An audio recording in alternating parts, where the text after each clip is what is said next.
భారతదేశం గర్వించదగ్గ పారిశ్రామికవేత్తల్లో దివంగత పారిశ్రామికవేత్త అయిన రతన్ టాటా గారు ఒకరు. రతన్ టాటా గారు లక్షల కోట్ల కంపెనీకి అధిపతిగానే కాదు, ఆయన మనసున్న మానవతామూర్తిగా కూడా ఆయనకి భారతదేశంలో మంచి గుర్తింపు అయితే ఉంది. నిజంగా ఆయన సంపాదించినటువంటి సంపాదనలో ఆయన 3,800 కోట్ల రూపాయలను ఆయన ప్రజలకు సేవ చేసేందుకే వినియోగించారు. ఆయన సంపాదనలో అసలు రతన్ టాటా గారు చనిపోయిన తర్వాత ఆయన ఆస్తిలో ఎవరెవరికి ఎంత షేర్లు వెళ్ళాయి, ఆయన ఎటువంటి వీలునామాను రాశారనేది పెద్ద ఎత్తున ఉత్కంఠన అయితే రేపింది. ఈ నేపథ్యంలోనే గతంలో కొన్ని కథనాలు కూడా వచ్చాయి.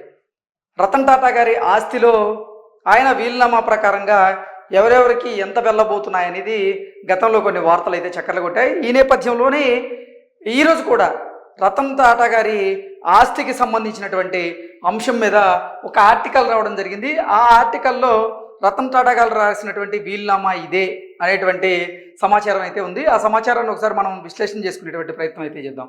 3,800 కోట్లు చారిటీకే రతన్ టాటా వీలునామాలో ఎవరికి ఎంత అంటే, సో ఆయన సంపాదించినటువంటి సంపాదనలో ఇందాక మనం చెప్పుకున్నట్లుగా 3,800 కోట్లు కేవలం చారిటీ కోసమే ఆయన రాసినట్లుగా తన వీలునామాలో ఈ కథనం అయితే మనకు తెలియజేస్తుంది. రతన్ టాటా వీలునామాలో ఎవరికి ఎంత అనేది ఒకసారి మనం చూసేటువంటి ప్రయత్నం అయితే చేద్దాం. దివంగత పారిశ్రామికవేత్త రతన్ టాటా అంటే లక్షల కోట్ల సామ్రాజ్యానికి అధిపతిగానే కాదు, ఒక మహోన్నత మానవతామూర్తిగా, సమాజ సేవకుడిగా పేరు పొందారు. టాటాల ఘనమైన వారసత్వాన్ని ఖండాంతరాలకు విస్తరించి కార్పొరేట్ టైటాన్గా నిలిచారు. గతేడాది అక్టోబర్ 9న ఆయన అనారోగ్యంతో తుది శ్వాస విడిచిన సంగతి తెలిసిందే. రతన్ టాటా మరణానంతరం ఆయనకున్నటువంటి దాదాపు 10,000 కోట్ల ఆస్తులు ఎవరికి చెందుతాయనేటువంటి విషయం చాలా ఆసక్తికరంగా మారింది.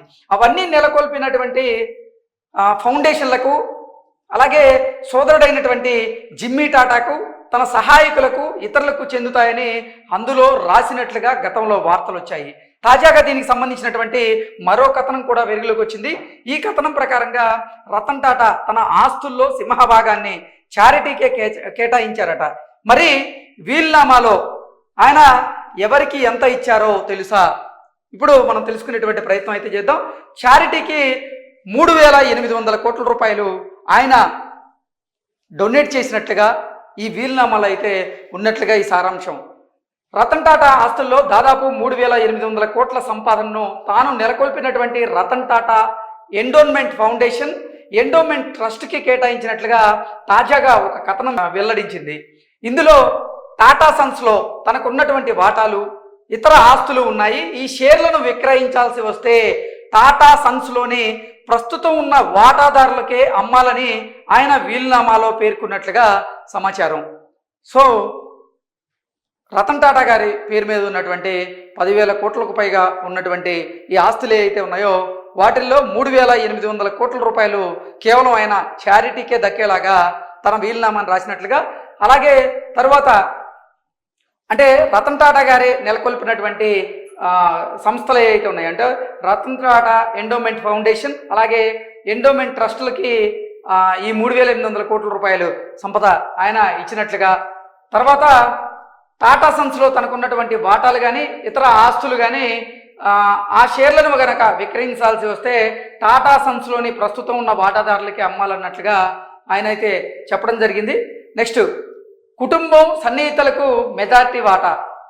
తనకున్నటువంటి 10,000 కోట్ల రూపాయల ఆస్తిలో 3,800 కోట్ల రూపాయలు ఆయన చారిటీకి డొనేట్ చేసిన తర్వాత ఇక కుటుంబం సన్నిహితులకి మెజార్టీ వాటా అయితే ఇచ్చినట్లుగా ఈ ఆర్టికల్ సారాంశంగా మనం అనాలిసిస్ చేసుకోవచ్చు.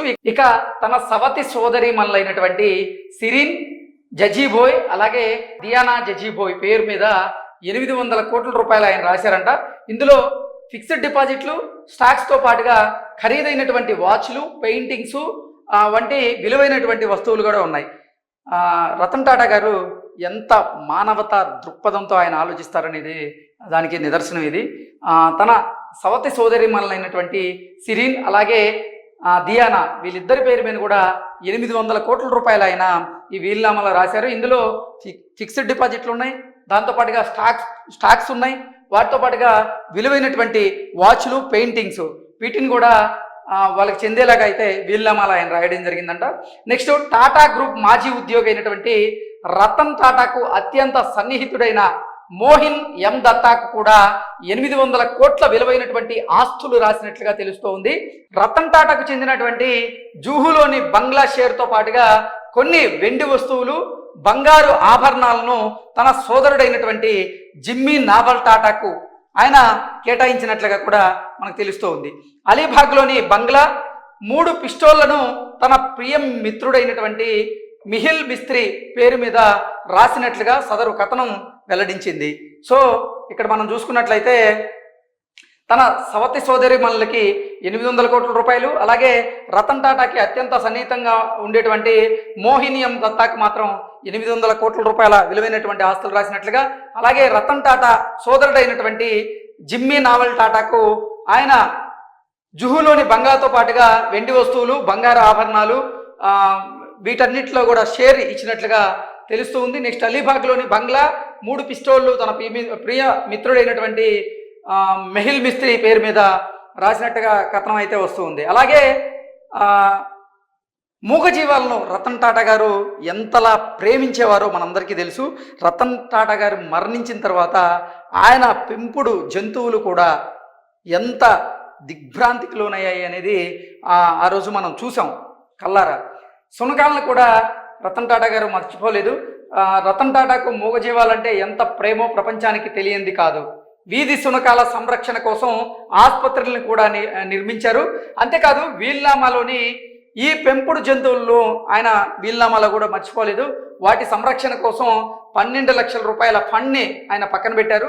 ప్రతి త్రైమాసికానికి 30,000 చొప్పున వీటికి ఖర్చు చేసేలాగా ఈ నిధులను అయితే ఆయన ఇవ్వడం జరిగింది. అలాగే ఇక్కడ చూసుకున్నట్లయితే రతన్ టాటాకి మిత్రుడిగా, యువమిత్రుడిగా ఉన్నటువంటి శాంతను నాయుడుకి కూడా ఆయన గిఫ్ట్ కింద కొంత రాయడం జరిగిందంటూ ఈ ఆర్టికల్ సారాంశంగా మనం విశ్లేషణ చేసుకోవచ్చు. యువమిత్రుడికి గిఫ్ట్. ఇక రతన్ టాటా జీవిత చరమాంకంలో ఆయనతో అత్యంత సన్నిహితంగా మెలిగినటువంటి వ్యక్తి శాంతను నాయుడు. చివరి దశలో టాటాకు కేర్ టేకర్గా, అలాగే జనరల్ మేనేజర్గా వ్యవహరించారు. అందుకే ఆ యువమిత్రుడికి ప్రేమతో తన వంతు సాయం చేశారు. గతంలో శాంతనకు ఇచ్చినటువంటి విద్యార్థి రుణాన్ని మాఫీ చేశారు. మనం శాంతను నాయుడు అలాగే రతన్ టాటా గారు ఎంత సన్నిహితంగా ఉండేవారో అని మనం కల్లారా చూసాం. ఈ నేపథ్యంలోనే రతన్ టాటా గారు శాంతను నాయుడికి కూడా ఒక గిఫ్ట్ అయితే ఇచ్చారు. ఆయనకి ఇచ్చినటువంటి విద్యార్థి రుణం ఏదైతే ఉందో దాన్ని మాఫీ చేస్తూ కూడా వీలునామాలో రతన్ టాటా గారు అయితే పొందుపరచడం జరిగింది. అలాగే తన పొరిగింట్లో ఉండేటువంటి జేక్ మాలిటే అనేటువంటి వ్యక్తికి 23 లక్షలు అప్పుగా ఇవ్వగా దాన్ని కూడా రద్దు చేస్తున్నట్లుగా వీలునామాలో పేర్కొన్నారు. సో రతన్ టాటా గారి పక్కన పొరిగింట్లో నివాసం ఉండేటువంటి జేక్ మాలిటే అనేటువంటి వ్యక్తికి ఆయన 23 లక్షల రూపాయలు గతంలో అప్పుగా ఇచ్చారు. అయితే వీలునామాలో చూసుకున్నట్లయితే దాన్ని రద్దు చేస్తున్నట్లుగా పేర్కొన్నట్లుగా ఈ కథనం అయితే మనకు తెలియజేస్తుంది. వీలునామా ప్రకారంగా రతన్ టాటాకు విదేశాల్లో 40 కోట్ల విలువైనటువంటి ఆస్తులు ఉన్నాయి. సీషెల్స్లో భూములు, అలాగే మోర్గాన్లో స్టాన్లీ, వెల్స్ ఫార్గో వంటి ఆర్థిక సంస్థల్లో బ్యాంకు ఖాతాలు, అలాగే అల్కోవా కార్పొరేషన్, హౌమెట్ ఏరోస్పేస్ వంటి కంపెనీల్లో షేర్లు ఉన్నాయి. ఆయన వద్ద ప్రముఖ బాండ్లకు చెందినటువంటి 65 ఖరీదైనటువంటి చేతి గడియారాలు కూడా ఉన్నాయి. సో రతన్ టాటా గారు అంటే మంచి మంచి గడియారాలను కూడా ఆయన కలెక్ట్ చేస్తూ ఉండేవారు. ఆయన హాబీగా కూడా అది ఉండేదంటూ కొంతమంది ఆయనకి సన్నిహితంగా మెలిగేటువంటి వారు చెప్పారు. గతంలో ఆయన వద్ద ప్రముఖ బ్రాండ్లకు చెందినటువంటి 65 ఖరీదైనటువంటి గడియారాలు కూడా ఉన్నాయి. మరి ఆ వీలునామాలో అవి ఎవరి పేరుని రాశారనేది తెలియాల్సి ఉంది. అంటే సవతి సోదరిమణులు ఎవరైతే ఉన్నారో వారి పేరు మీద, అంటే వారిద్దరి పేరు మీద 800 కోట్ల రూపాయలు రాసినటువంటి నేపథ్యంలో దాంట్లోనే ఖరీదైనటువంటి బ్రాండెడ్ వాచ్లు కూడా ఉన్నాయి. సో ఈ 65 ఖరీదైనటువంటి చేతి గడియారాలు వారికే వెళ్ళాయా మరి దాని గురించి అయితే దీంట్లో స్పష్టంగా లేదు. ఈ వీలునామాను 2022 ఫిబ్రవరి 23న రాసినట్లుగా సదరు కథనం వెల్లడించింది. దీన్ని పరిశీలించి ఆస్తుల కేటాయింపులు చేయాలని ఇప్పటికే బాంబే హైకోర్టులో పిటిషన్ దాఖలైంది. ఆ ప్రక్రియ అంతా పూర్తయ్యేసరికి మరో 6 నెలలు పడుతుందని ఈ కథనం పేర్కొంటూ ఉంది. సో ఓవరాల్గా చూసుకున్నట్లయితే 2022 ఫిబ్రవరి 23వ తేదీనే తన ఆస్తి ఎవరికి దక్కాలనేది రతన్ టాటా గారు వీలునామాలో క్లియర్గా పొందుపరిచినట్లుగా ఈ కథనం అయితే మనకు తెలియజేస్తూ ఉంది.